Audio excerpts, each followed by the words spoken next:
Cheminez chaque semaine à la rencontre de la Bible et de son histoire, à la rencontre du Dieu de la Bible dans notre histoire. Écoutez les mots du livre, feuilletez les pages du livre et nous émerveillez de ce qu'elles disent.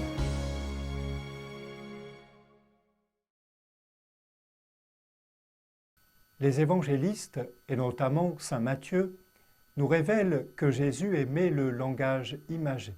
C'était même un maître en la matière. Il ne se contentait pas d'employer quelques brèves comparaisons, comme lorsqu'il disait « Vous êtes le sel de la terre », mais il racontait de véritables histoires en images. On les appelle paraboles.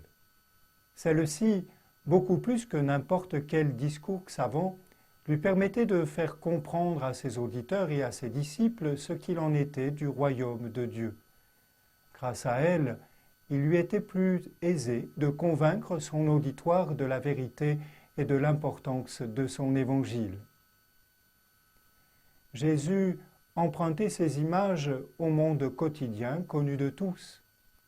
Il parle du semeur au chapitre 13, de la femme qui mélange de la levure à sa farine, toujours dans le chapitre 13, de la brebis perdue, du filet du pêcheur.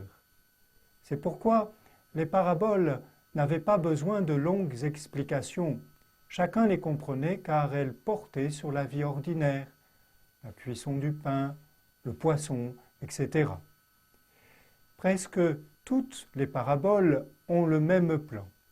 Elles sont un peu comme une noix qui a une coquille visible et un fruit au premier abord caché. De même, dans une parabole, il y a quelque chose de perceptible, on appelle cela l'image de la parabole, mais cette dernière comporte également quelque chose de caché, c'est ce qu'elle veut dire. Les premières communautés chrétiennes étaient formées de gens semblables à nous.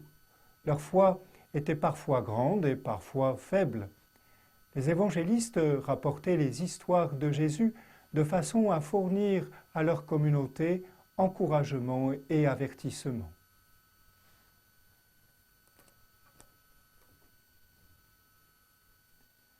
En ce jour-là, Jésus sortit de la maison et s'assit au bord de la mer.